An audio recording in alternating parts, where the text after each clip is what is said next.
You're listening to Family Talk, the radio broadcasting division of the James Dobson Family Institute. I am that James Dobson, and I'm so pleased that you've joined us today.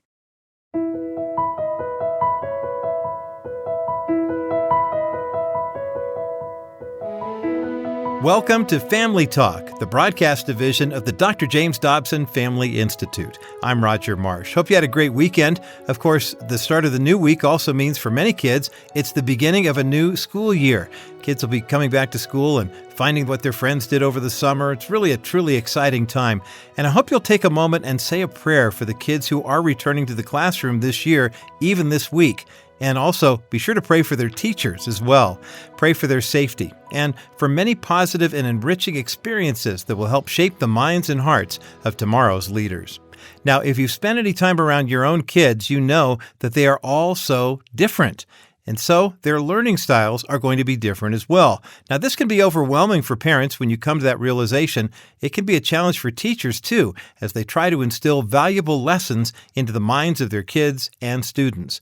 So if you're a parent or a teacher and you're struggling to connect with a child or a student, where do you begin? Well, we know one thing's for sure. There is no one-size-fits-all approach to education. And on today's edition of Family Talk, Dr. Dobson will address this issue with author and speaker Cynthia Tobias. Cynthia is a well-respected name in educational philosophy, having written 14 best-selling books. Cynthia worked for 25 years in private practice and another 8 as a high school teacher. This episode was recorded several years ago, but the theme of the discussion about the importance of recognizing every child's different learning needs is increasingly more important even today. Cynthia will also identify the correct and incorrect ways to motivate a child to succeed. So now, let's join Dr. James Dobson and his guest, Cynthia Tobias, right now on Family Talk. Cynthia, what led you to this emphasis on individual differences between children? I was a high school teacher, high school English teacher, and an enthusiastic one the first year, and a lot of the seasoned veterans and administrators told me from the very beginning, certain kids aren't school material, and you're going to waste your time if you spend all this extra effort and energy trying to get these kids to learn that don't want to. So just drop them through the cracks and teach the ones who'll get it. Well, what bothered me was that the kids we were dropping through the cracks were my favorite kids. They were bright and creative and intuitive and, a little obnoxious. But I kept thinking, we're letting a lot of bright, creative kids get by because we're not reaching how they learn. And then in 1980, I took my first learning styles class when I heard someone validate what I had believed and what I'm sure you believed as a teacher to say, the bottom line is the learning is very important and the goal is very important, but there are a lot of kids that have a lot of different ways to get to a very worthwhile goal. And it was like the curtain came open for me and God just placed his hand on my life and said, this is the message. This is where I want you to go.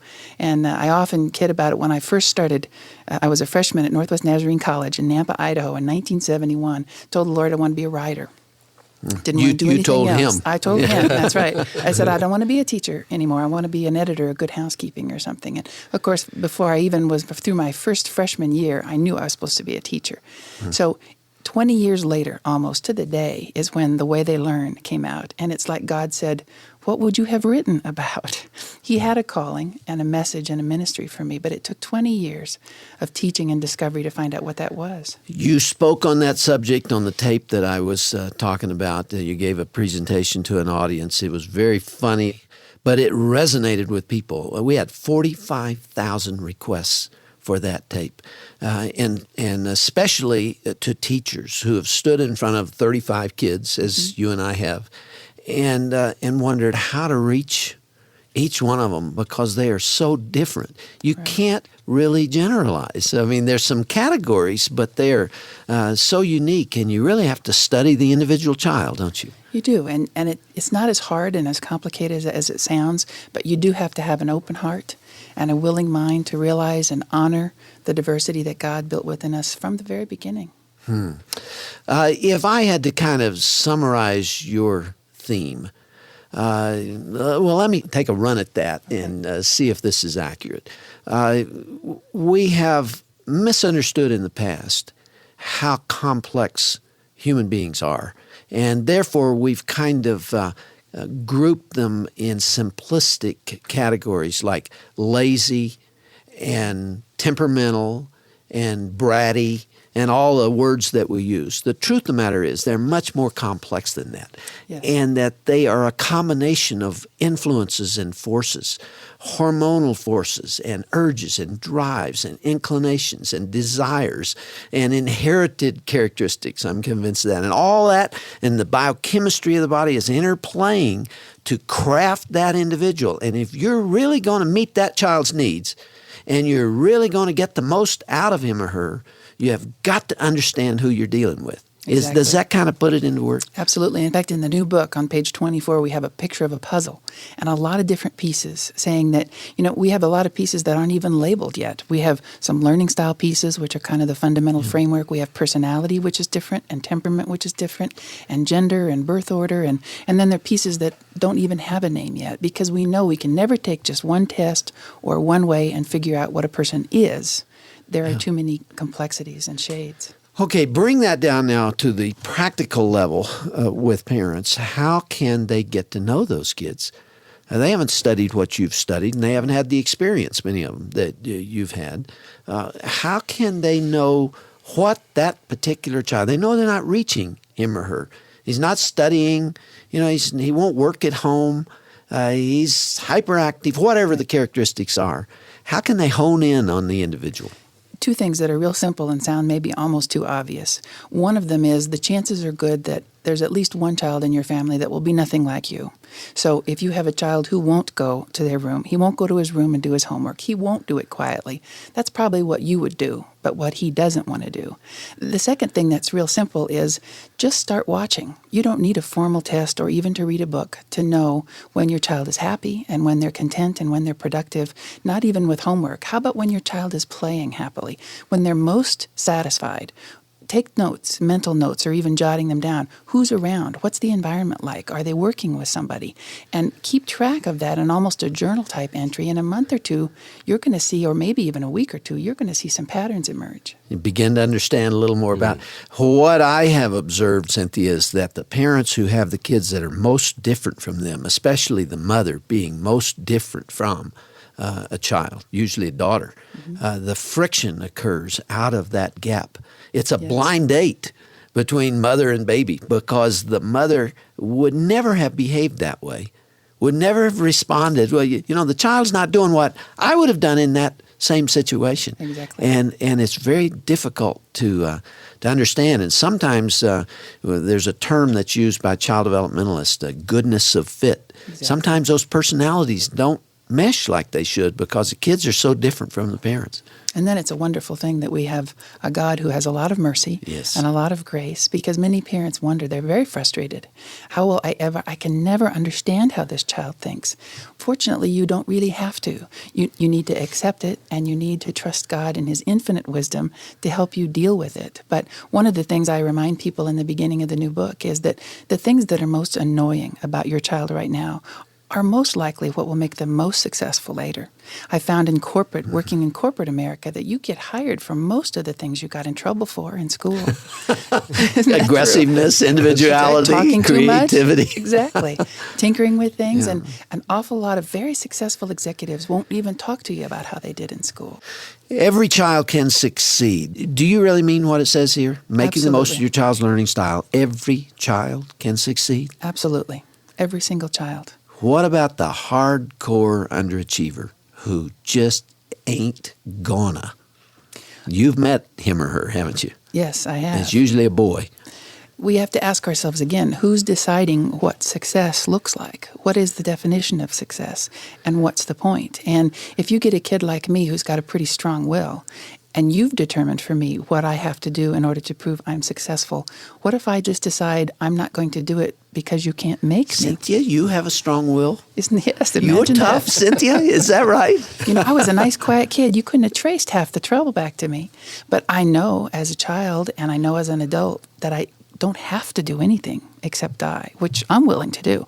Now, if as a kid I'm willing to die for it and you're not, I win. I'm dead, but I win. And this is very frustrating to parents who are saying, look at all this potential. Look at this kid who's getting D's and C's and could be getting A's and B's. You need to work harder. You need to try more. Don't you realize that you'll never make it to college? And these sorts of messages don't do anything to motivate a kid like me. How do we get him or her working? I have to be inspired. I have to be dedicated to the goal. I have to see a purpose, a compelling reason to do something. Now, my sister will do it because it's important to you, but I'll do it because it's important to you. Because it's important to me and something that I care about. You believe in the use of rewards. I do, but I believe that rewards purely for reward's sake, not necessarily, but rewards in the way of motivation. For example, I don't do much just for the intrinsic sense of just pure love of learning. I do it because there is a reward in it. I can help someone. I can make a difference. If you define reward that way, then I do believe that reward and motivation go right together, hand in hand. You know, one of the simplistic things that was taught when I was in school is the difference between intrinsic and extrinsic motivation. And the implication was there that only intrinsic motivation is really important. And the truth of the matter is a lot of kids don't have intrinsic motivation, that which comes within. They simply don't care. They're not driven by the same thing. Right. And you either provide an external source of motivation or you don't get into their motivational system at all. But again, one of the things you can do is teach that child what it is they need to motivate themselves. You may have to start out with a reward or two. You may have to say to that kid who doesn't want to keep his room clean, well, what do you think it would take? And be prepared for him to say, well, nothing, I don't want to do it. See, I think nearly all motivation is extrinsic. Yes. In other words, I study because that pleases you, and I like it when you're pleased with me. Right. Or I study because then I look smart to my my peers. Or I study in order to get in college. Or I study, it's nearly all extrinsic. It's just a different source of motivation a little bit. Right. And it's not necessarily a negative thing. Again, especially if I as a child can be taught what I need, now as an adult, I know what it will take to motivate me when I need to be motivated. You mentioned being a strong-willed child. You're writing another book on that subject, aren't you? I'd like to. The working title See, is... I beat you by 19 years. Well, you set the standard. And Dr. Dobson, I am who you talked about. I am that person. It takes one to know one. And when you run into a strong-willed child, you know better than most.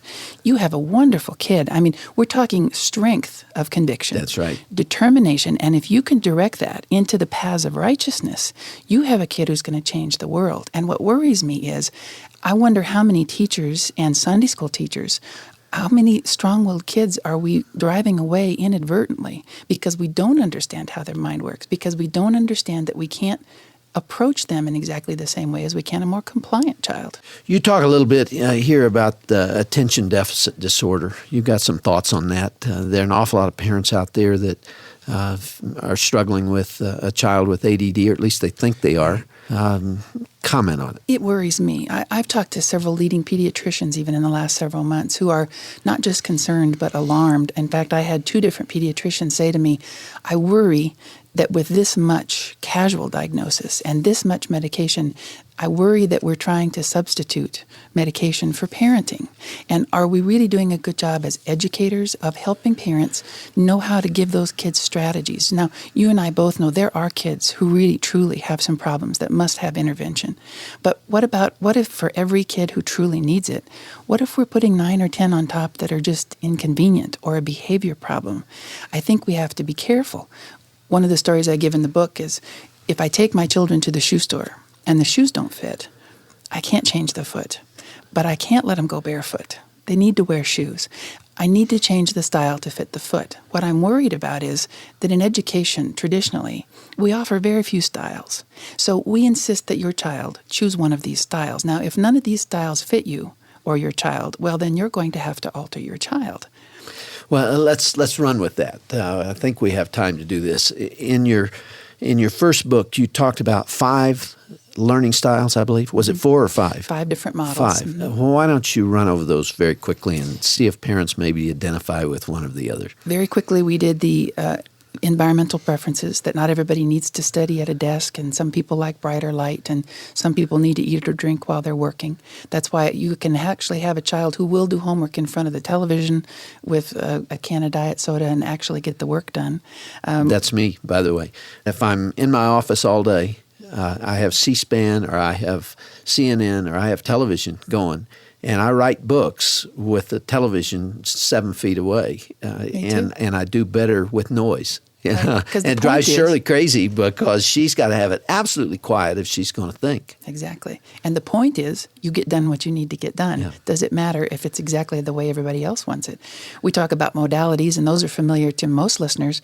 The highly auditory child who actually doesn't need to hear as much as they need to hear themselves talk. This is the kid who's got that thinking noise going on all the time. He may not even talk. My auditory child doesn't talk that much. He just makes noise.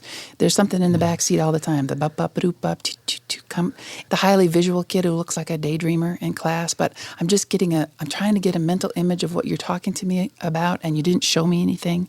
That highly active kinesthetic kid who needs to just move, whether it's just squirming or fidgeting or changing positions. We talk about the model of the more analytic versus the more global learner. Some people are highly analytic and remember exactly what was said. Others of us are what we call global, big picture, which means I remember the gist of it. I know what the concept was. I just didn't remember exactly what was said, which is why I can walk out of a sermon or a class and say, oh, it's just exactly what I needed to hear. And someone can say, really, what was it about?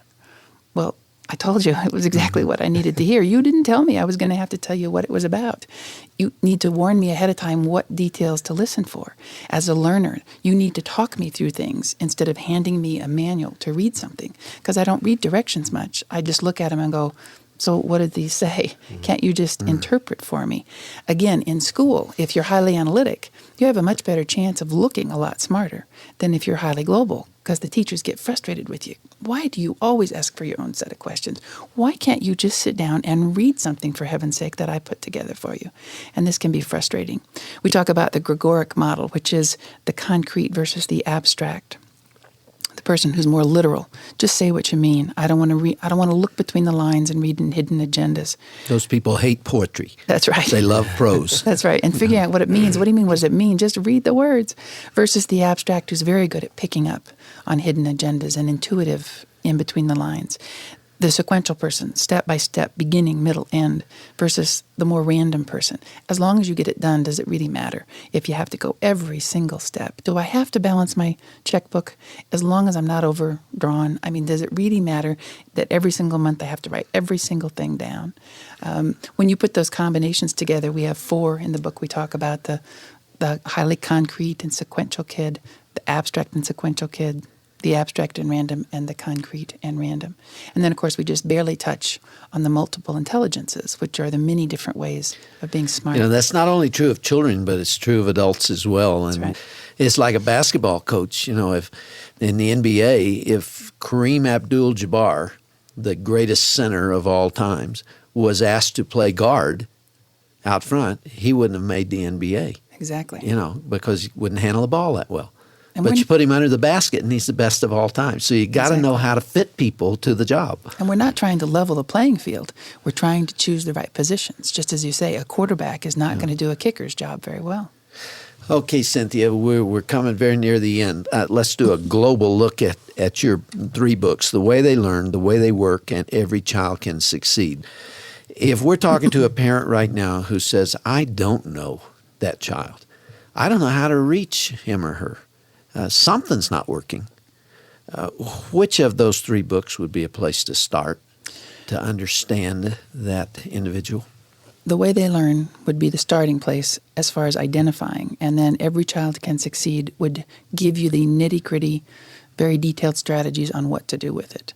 The advantage of buying both books would be at the end of this one, and there's an appendix, a profile, a copyright-free profile that helps parents fill it out with their child. This book is very practical. It's filled with specific advice. It's not just a collection of stories, and it deals with what to do next. Right. If this is it, this is probably why it happens, and here's what to do.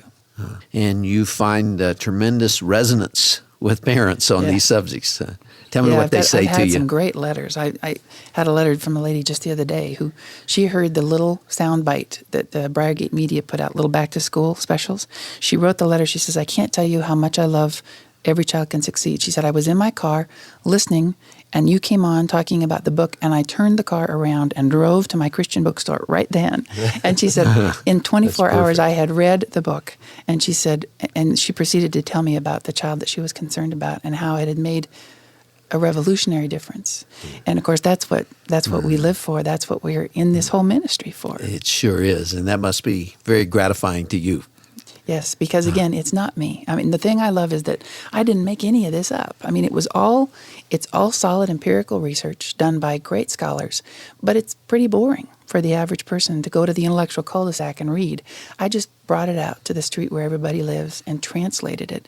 And in much the same way as we lift up Christ so that people are drawn to him, that's what this is doing, lifting up these wonderful, liberating, practical things and telling people, you know what, you're okay. You've got a great kid. And your child is okay. There are many, many strengths to build on. There's no place to go with weakness. But when you can identify your child's strengths, we can help you find ways to help them succeed for the rest of their life. What a word of encouragement to end on. Your child's okay. You know, in this day and age, parents fear the child's not okay. Right. And that is an awesome thought. That this little person that I've come to love, that we brought into the world, that I'd give my life for, is not making it. It's not okay. But most of them are okay. And they'll be more okay if we'll understand them, right? You've got a great kid. That's right. Cynthia, thanks for being our guest today. This is very practical information that parents can use, and there's even more in the books. And there's a lot there that we didn't get around to talking about. Cynthia, I know you have to leave, and thanks for being our guest, and blessings to you. You too. Thanks so much.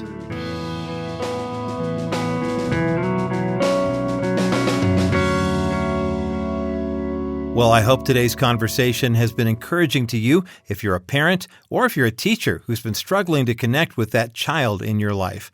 You've been listening to Dr. Dobson's classic interview with author and speaker Cynthia Tobias here on Family Talk. If you'd like to share today's program with a friend, remember you can do so easily from our Family Talk app, or just go online to drjamesdobson.org/Family Talk. That's drjamesdobson.org/Family Talk. And by the way, while you're on today's broadcast page, remember to get more information about Cynthia Tobias and her helpful books as well. Now, we're getting closer and closer to Election Day, November the 5th of 2024, and as Decision 2024 heats up, make sure you stay informed on all the latest voter and policy-related issues that affect you and your family. You can do so by checking out the brand new Dobson Culture Center. Just visit drjamesdobson.org and then click on the Culture Center tab at the top of the page. Many of us want to see positive changes in our community and all across the country, and I pray that we will all have courage as believers to get out and vote this election season. But most importantly, to pray for our nation, to pray for our fellow citizens as we consider whom and what issues to vote for. Also, be on the lookout for the Decision 2024 podcast. It'll be featuring some familiar voices who will inform you on all things election-related, brought to you by the Dr. James Dobson Family Institute and the Dobson Policy Center. And finally, as we conclude our program today, a reminder that the Dr. James Dobson Family Institute is a listener-supported ministry. It's only because of your faithful financial support and your prayers that Family Talk can continue producing the encouraging and insightful programs you enjoy each and every day.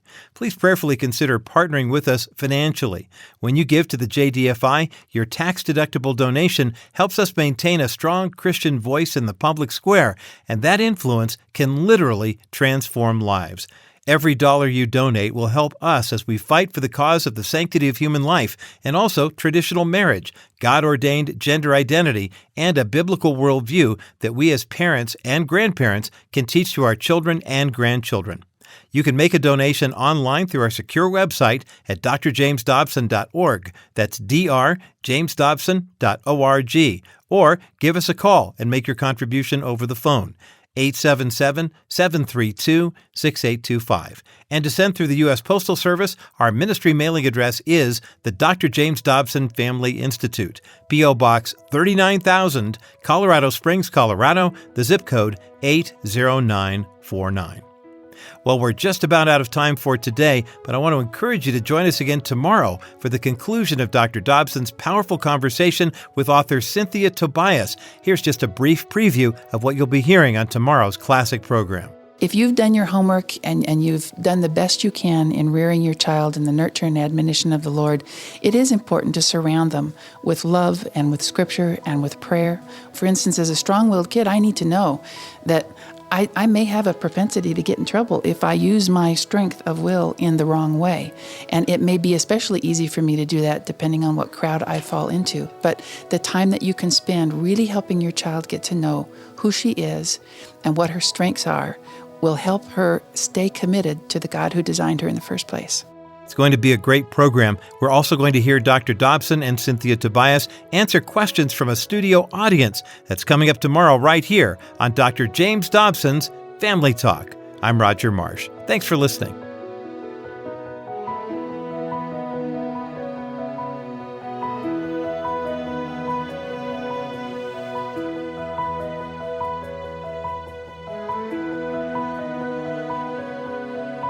This has been a presentation of the Dr. James Dobson Family Institute.